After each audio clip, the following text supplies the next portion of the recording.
So the father thinks, and he said, then we both ride. So they passed by a group of people. They said, look at those people who have no mercy on this poor animal. Two of them riding the same animal. So they both get off and they walk next to the donkey. Then they pass by a group of people who said, look at those two stupid people. They have a donkey and they're walking. You can never please everyone. You can never please everyone. But you can please Allah subhanahu wa ta'ala. And that should be your ultimate goal. And that's what you should be striving for. And you're going to get tired. And as I said, you're going to be struggling. That's why I brought Rabi' ibn Khuthaym into the story. Because he was a man who put too much for the deen of Allah. Who was worshipping Allah to the best of his ability. And he was putting in the most of his effort and the most of his energy to please Allah subhanahu wa ta'ala. So when they came to him, they said, Arih nafsak. They told him, they told him, why don't you rest? I know she was your daughter.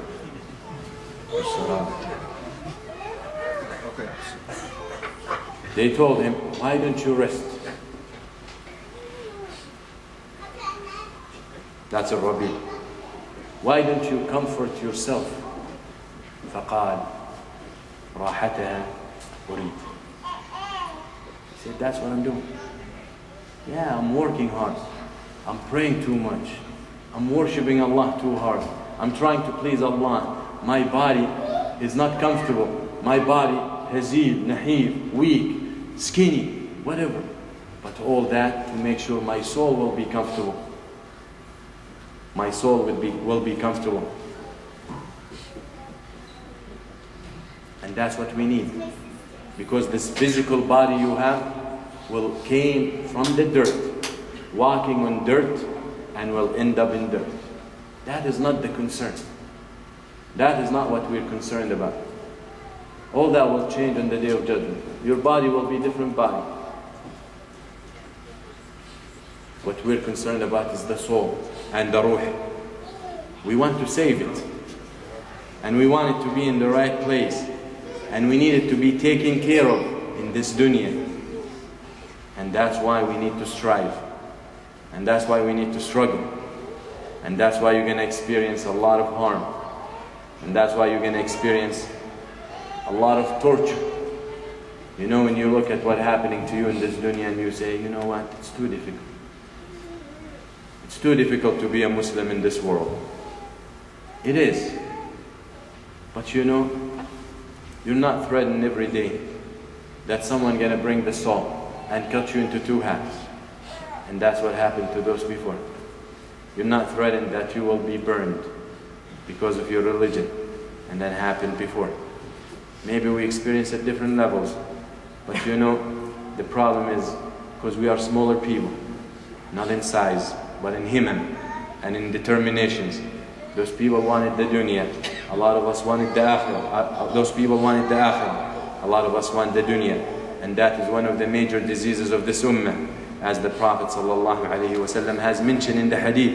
He said, يوشك أن تداعى عليكم الأمم قالوا كما تتداعى الأكلة إلى قصعتها قالوا أو من قلة نحن يومئذ يا رسول الله قال بل كثير ولكن غثاء كغثاء السيل ويوشك الله أن ينزع المهابة من قلوب عدوكم لكم ويقذف في قلوبكم الوهن قالوا وما الوهن يا رسول الله قال حب الدنيا وكراهية الآخرة وكراهية الموت حب الدنيا وكراهية الموت.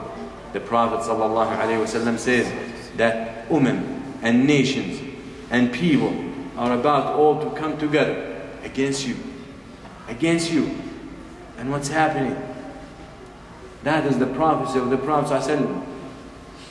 You find all the people against each other.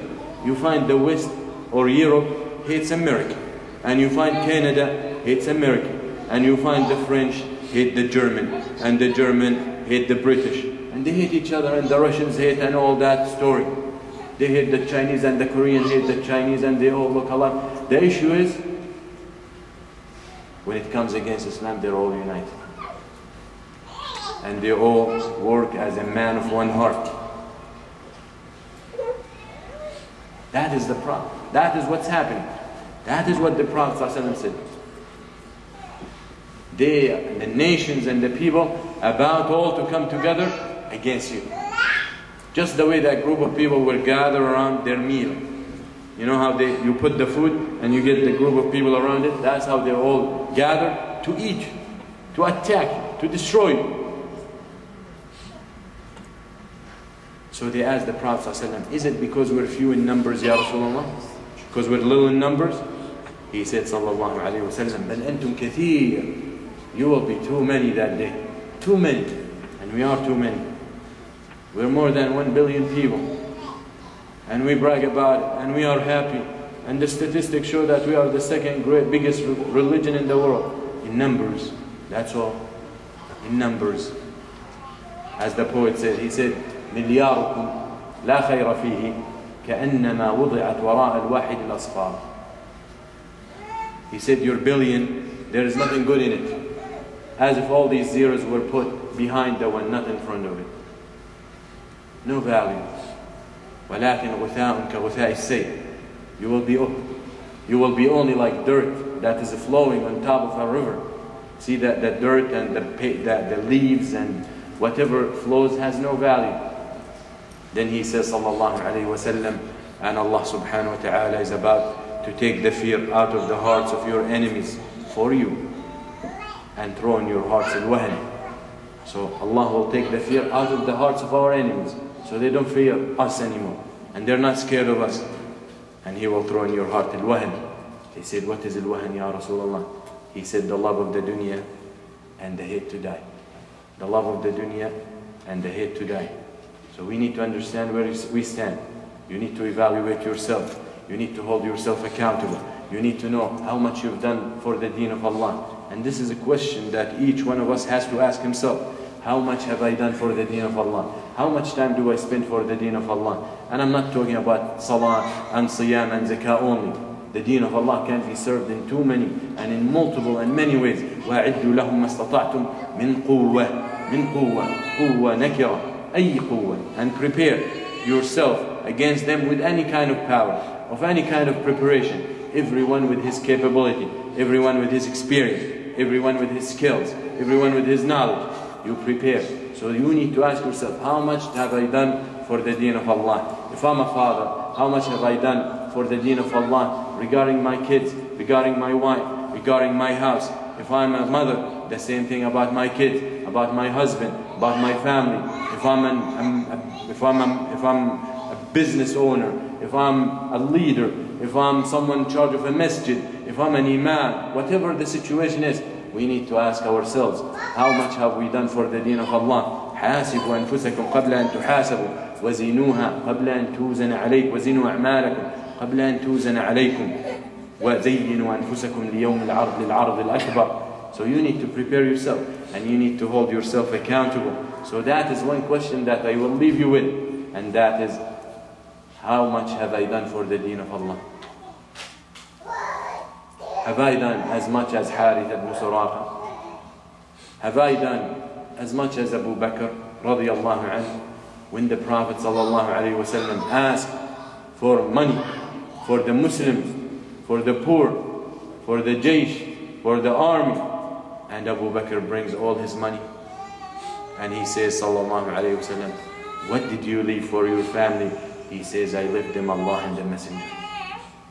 Or like Umar, who brings shatru mali, half of his money, half of his wealth, and he left them half. Or like Uthman that prepares Jaysh al-Usra, the Jaysh, the army of Tabuk.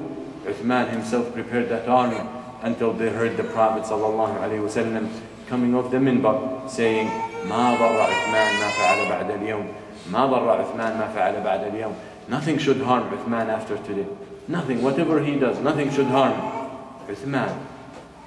Or all these Sahaba who sacrificed their wealth. This is Abu Yahya.